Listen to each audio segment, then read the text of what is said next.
안녕하세요. 행정사 홍현입니다. 네, 오늘도 상담 사례를 하나 소개해 드리려고 하는데요. 어린이집 원장님이 찾아오셔서 CCTV에 대해서 어려움을 많이 겪고 계시다는 얘기를 해주셨습니다. 제가 전국 육아종합지원센터에서 강의를 계속 하고 있습니다. 올해만 한 30군데 이상 전국 육아종합지원센터에서 강의를 진행을 하고 있는데요.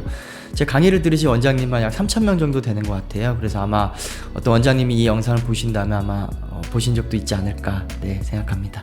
반갑게 들어주시면 감사할 것 같고요. CCTV에 대해서 일단 모자이크가 일단 이슈였어요. 과연 모자이크를 해야 되느냐, 또는 어떤 어린이집에서 모자이크 비용을 억대씩 나온다고 얘기하면서 부모님에게, 학부모님한테 그 비용을 부담해라, 이렇게 하는 이제 사건들도 이제 언론에도 많이 나오고 그랬는데요. 일단 CCTV는 기본적으로 모자이크를 해야 되느냐라고 물으면 모자이크를 해서 보는 게 원칙입니다. 원칙인데 최근에 지침이 바뀌었어요. 4월 달부터 바뀌었거든요. 2021년 4월부터 지침이 바뀌어서 어린이집에 대해서 그 CCTV 열람을 할 경우에는 반드시 모자이크를 해야 되는 것은 아니다라는 지침을 이제 갖고 있습니다. 유치원은 달라요. 유치원은 또 별도이고요. 어린이집에 대해서는 지침이 변경이 됐습니다. 근데 이 내용에 대해서 굉장히 오해를 많이 하시더라고요. 이 지침이 변경된 거는 CCTV 열람할 때 모자이크를 반드시 해야 되는 건 아니라는 지침은 맞습니다. 맞는데 이게 원하는 내용 다 볼 수 있다는 뜻은 아닙니다. 이게 기본적으로 개인정보보호법은 필요 최소한으로만 열람을 하셔야 됩니다. 굉장히 중요한 내용인데요. 뭐냐면 예를 들면 이런 거예요.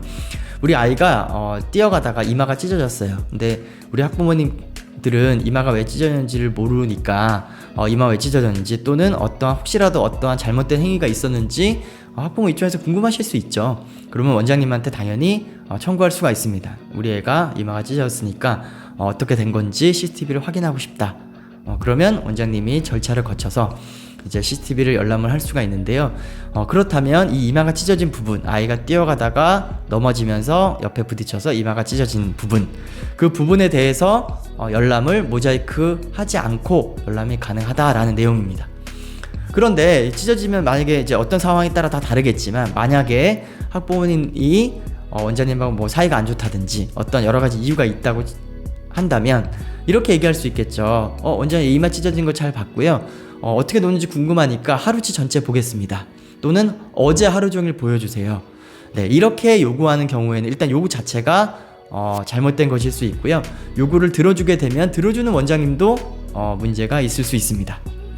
그래서 필요 최소한으로 범위에서만 봐야 되기 때문에 이마가 찢어졌다면 이마가 찢어진 부분만 열람을 하셔야 된다. 그리고 그 이후의 거를 요청하셔도 안 되고, 요청을 무작정 들어주는 것도 원장님도 위법 사유가 된다. 그렇게 말씀을 드리고 싶습니다. 그래서 이 최근에 지침이 바뀐 거에 대해서 원장님들 사이에서 말씀들이 많은데요. 무조건적으로 다 열람을 모자이크 없이 할 수 있다는 얘기가 아닙니다. 필요 최소한으로 보여주고 그 내용에 한해서 필요할 경우에 모자이크를 꼭 하지 않아도 된다라는 지침이라는 것, 그 부분을 꼭 기억해 두시면 좋을 것 같습니다. CCTV에 대해서는 할 얘기들이 너무 많아서요. 하나씩 차츰차츰 또 영상 한번 만들어서 올려보도록 하겠습니다. 오늘 여기까지 할게요.